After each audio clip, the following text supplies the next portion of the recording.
All right, guys, today we are going to be reacting to the risky route to West Berlin, transit through the Soviet sector. Explain. Thank you so much for the support, guys. We're going to simply jump in here and make sure you guys subscribe. Let's go. Okay. You will travel along a 103-mile route through East Germany. This is the only road that the Allies may use to travel into West Berlin. At the start and finish of the journey, all Allied travelers are subject to identity check by Soviet soldiers at Soviet checkpoint Alpha and Bravo. If you are in difficulties, an RMP patrol will commence searching for you after 5 hours. Do not make any statements to the East German police. Do not allow injured Allied persons to be removed by Soviet or GDR ambulance unless absolutely necessary. You are now on the open Autobahn. Okay, let's go. A little bit of that 80s techno sound, right?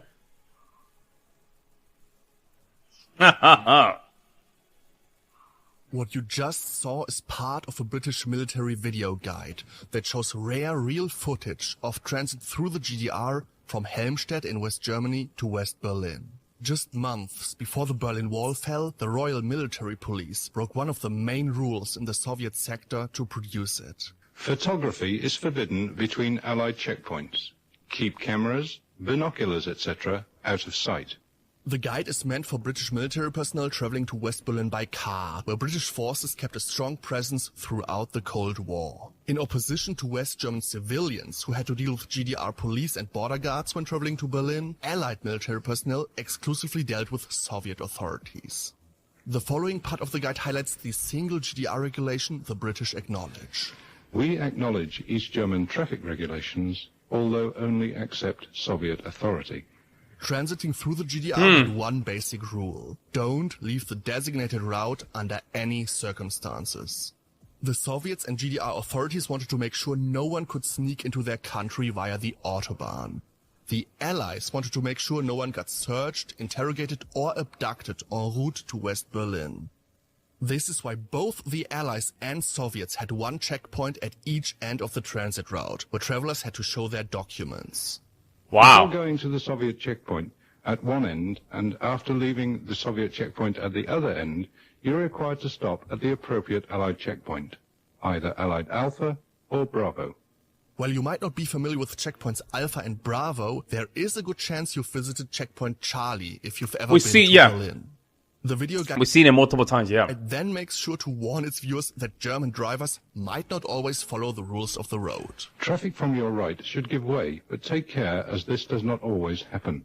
Filming the Soviet checkpoints was highly illegal, which is why the RMP had to resort to these drawings. The guide then once again stresses that the British will not accept dealing with GDR authority. The checkpoint should be manned by Soviet soldiers who look like this.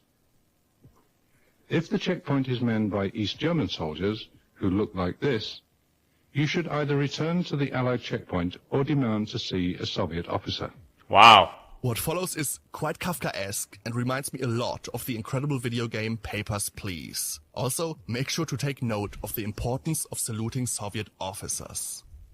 When stopped at the zebra crossing, the person you have nominated takes the travel and identity documents. Approach the Soviet sentry, who will be standing close to the small hut on the left of the road. He will salute you. You must, irrespective of your sex, status, or form of dress, return his salute. Hand your travel and identity documents to him.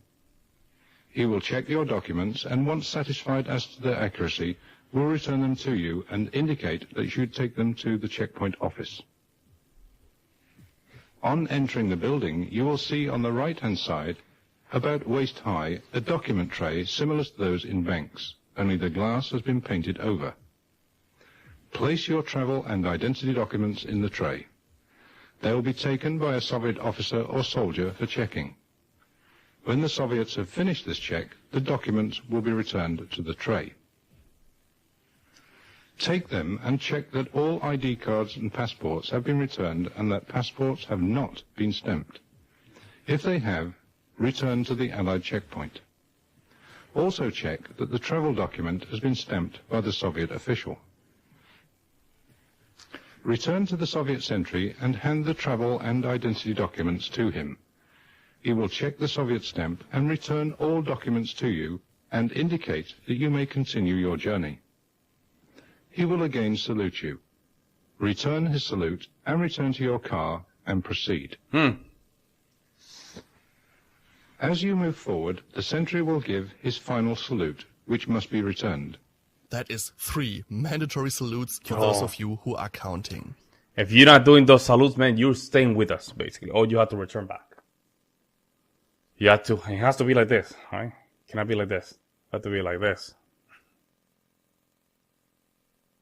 After leaving the Soviet checkpoint Alpha, travel is pretty straightforward. Like this, the RMP just established 2 key rules here. One for laybys on the side of the Autobahn and one for rest stops, which are called Raststätten in German.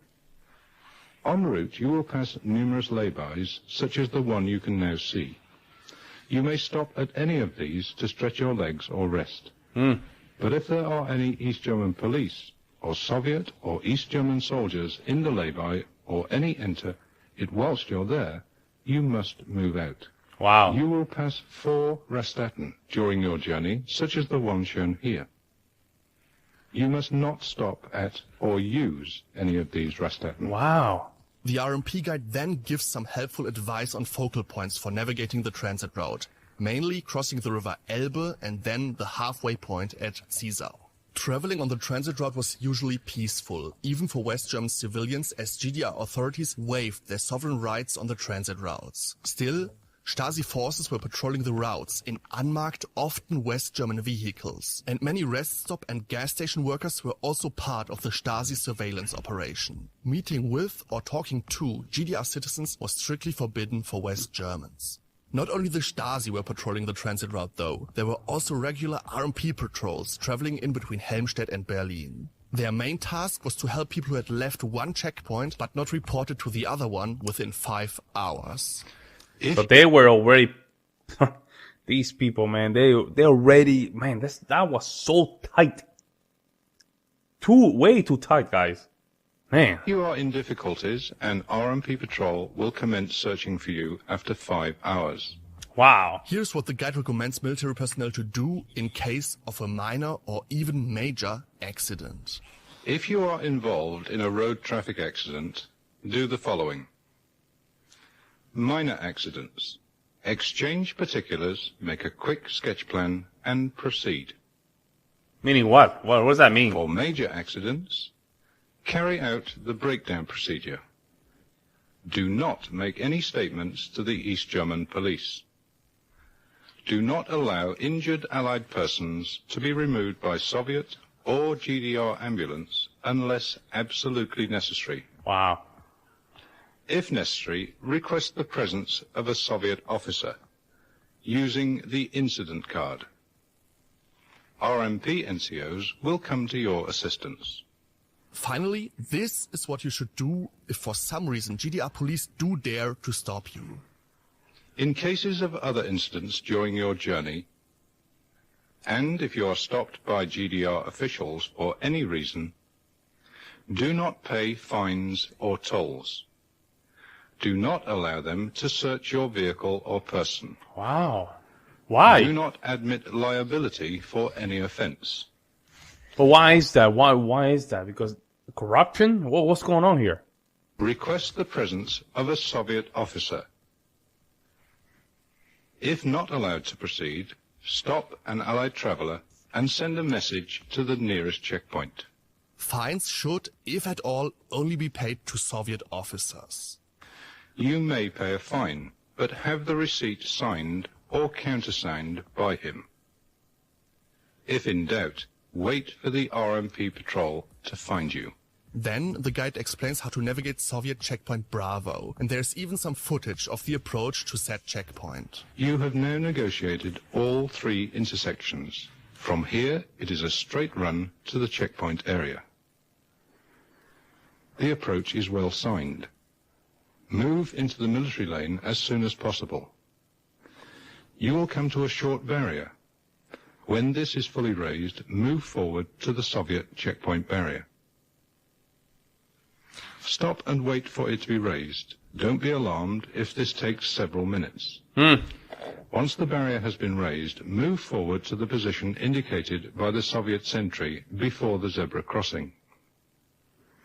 The nominated person only gets out of the car with travel and ID documents only.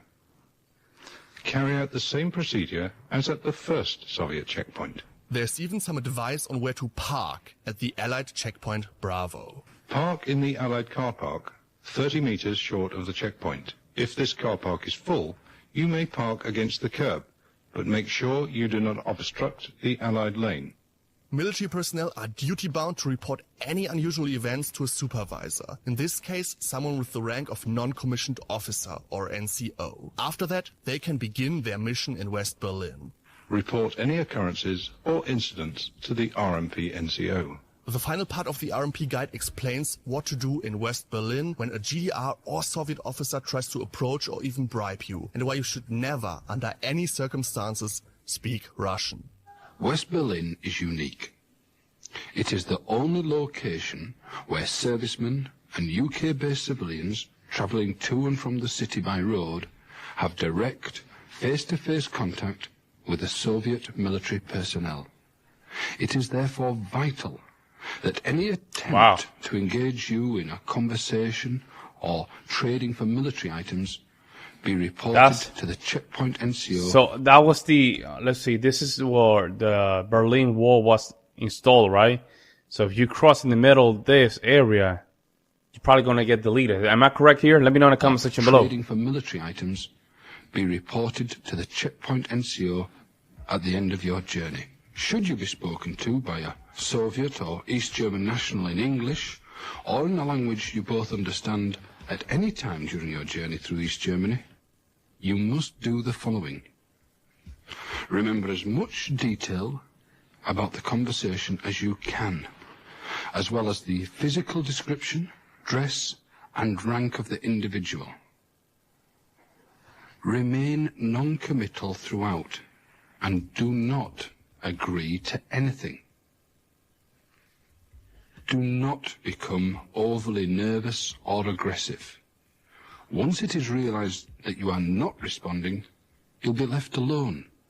Really? And remember, you only attract attention to yourself. So basically, the GDR didn't have a lot of power. They did not have a lot of power. That's the case. They were just there to be there. Speaking in Russian to the Soviet checkpoint personnel, so don't do it. If you are approached at all during your journey, you must report the incident to the RMP checkpoint NCO and complete the short proforma provided. Be assured your journey will not be delayed in any way. If you're in doubt, then ask the RMP checkpoint NCO for assistance. Please, help us to help you. Thank you for watching. Please subscribe and that is actually kind of wow. That is wow. Very wow. So basically you need, back then, if you were, I guess, an American or British or French or part of the Allies, you cannot talk with these people. You cannot, well, back then, it was not advised to talk with a lot of these officers from the GDR. And I don't know about that. That's kind of strange, man. Let me know what you guys think. I will see you in the next one.